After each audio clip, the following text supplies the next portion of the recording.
welcome to another episode of The Bike Show, coming to you from our favorite Rim and Rubber in Greenside. We've got an action-packed show for you tonight. Harry is going to be looking at his brand new long-termer that he managed to blag from Honda. But before that, we have some scoops for you.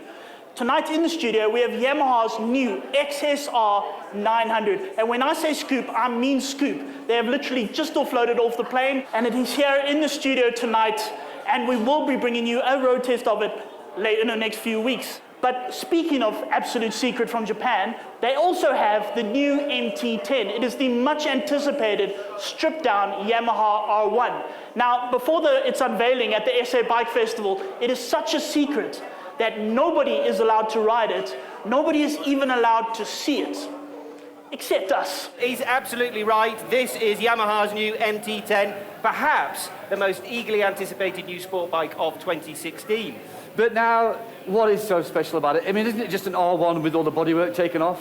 That's the easy way to look at it, and Yamaha won't thank you for saying that because it's much more complicated than ripping the fairing off the R1. This is, in fact, based around the R1S. Now, that's a model of the R1 that we don't get in South Africa. It's a slightly detuned motor, I think less electronics. It makes it more affordable. Happens around the rest of the world, but not actually a model here. So, no is the answer. It's not really a naked R1. The engine has changed too much. There's a bit of changes to the chassis. It's naked. So let's cut to Donovan's chase here, because Yes. it's obviously not giving it 200 brake horsepower, is it? No, the engine, like I say, they claim 40% change of parts in the engine. So you're looking at 160 horsepower, which is bang on the money for this class of bike. If you look at the opposition, some make a little bit more, some make a little bit less. So it's in the ballpark. They do say they've beefed up the mid-range. Well, actually, if you look at the figures, it's about the same as the R1, but it happens earlier in the rev range, so it's easy to get at. But most importantly, they've stuck a smaller sprocket on the back. So knock two teeth off, it feels properly lively, it really does. The chassis, well, basically you're looking at exactly the same frame as on the R1. The same for the swing arm, near as damn it. And believe it or not, even the suspension is multi-adjustable, and apart from a few base settings, it's what you will actually find on the R1. They've got softer spring rates in there, that sort of thing. Before we get there, the R1 was known for amazing electronics, 3 gyros. Has this got all that? It's got electronics, but no, they've done away with all that really, really intense stuff, which you don't need on here. It's got traction control, 3 levels. You can turn it off completely. It's got ABS, which I discovered by accident you can also turn off completely. I don't know how I did it, but I did it twice and I really enjoyed it, although it is a good ABS system. Well, this is a bike that Yamaha said, no, you're not allowed to ride it. So here's a film of Matt riding it.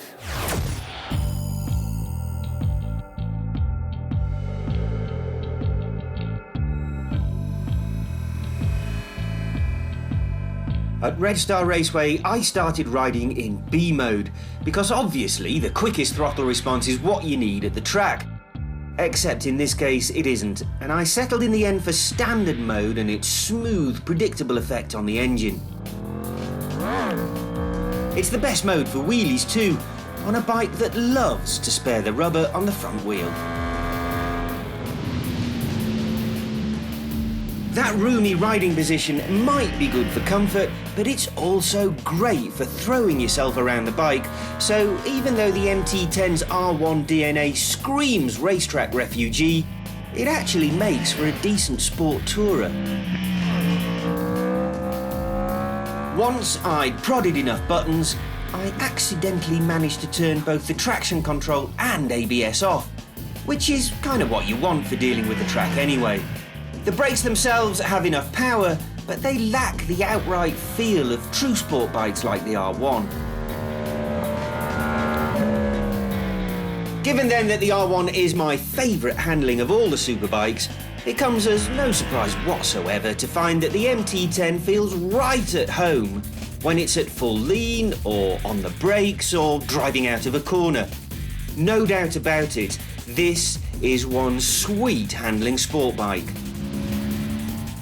There is, at least in the rest of the world, a quick shifter offered as an option for about 5,000 Rand, and I definitely tick that box.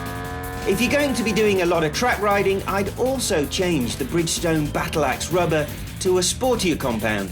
In the cold conditions we had, they struggled a bit to generate consistent grip.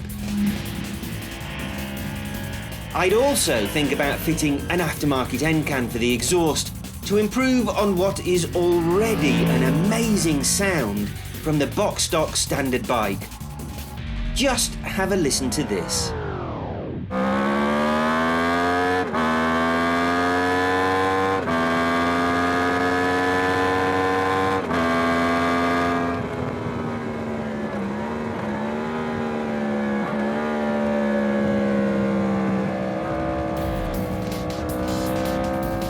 What a great noise. A bit like the bastard love child of a V-twin and a V4 with some MotoGP inspired high notes. Abso-bloody-lutely marvellous. And along with the R1, now probably the best sounding bikes on the planet.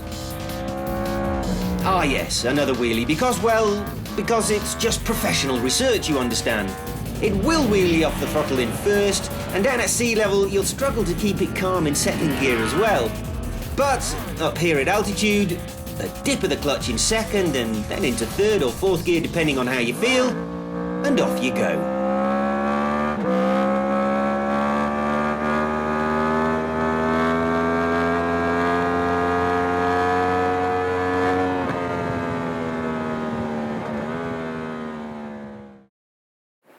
There he is. There he is. Look,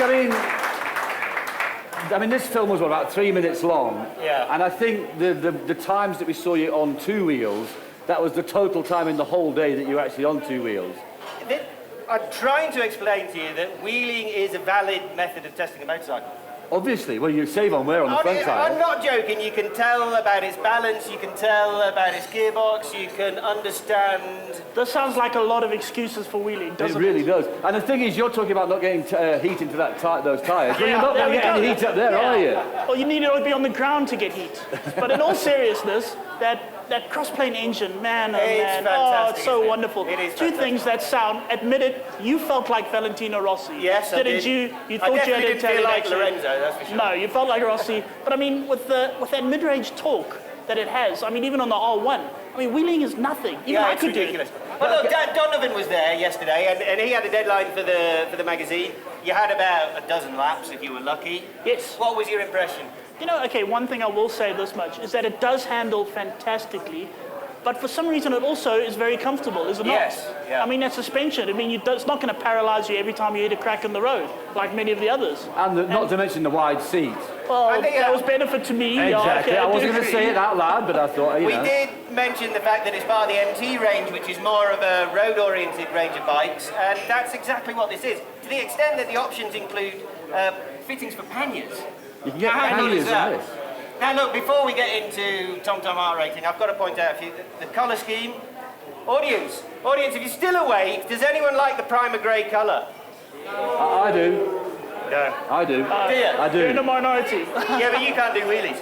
So, Yeah, that's obviously got this everything. is definitely a case of the Japanese at the factory going, yes, this will be a fantastic colour. Finishing the job, looking at it and going, damn, that don't look good. Quickly, stick some yellow wheels on it, will be sorted. But I will say this much, when somebody sees that colour scheme, they know it's an MT-10.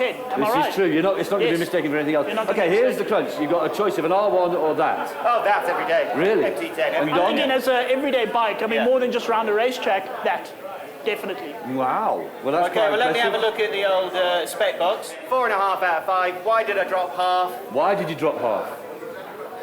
They're going for the all-round road thing. Well, apart from the colour, which is gopping, the pillion seat is tiny. Yes. And we've tested the foot peg position. It's That's not... pretty high, so it isn't really a viable pillion thing for long distance, even though they've given you the panniers and stuff. The brakes, I was very slightly disappointed in because they're not quite up to the standard we used to with things like the R1. That's about it, really. Well, there you have it. So Yeah. what more can we say? It's a brilliant bike. We've had it here at Rim and Rubber. This show, if you catch the episode on Saturday morning or Sunday, well, why? You shouldn't be watching it, you should be recording it, because this bike and the XSR will be at the South African Bike Festival on the Yamaha stand. I think that was strident enough. I think that was striking Yeah, enough. let's go for an ad break. We'll see you in a minute.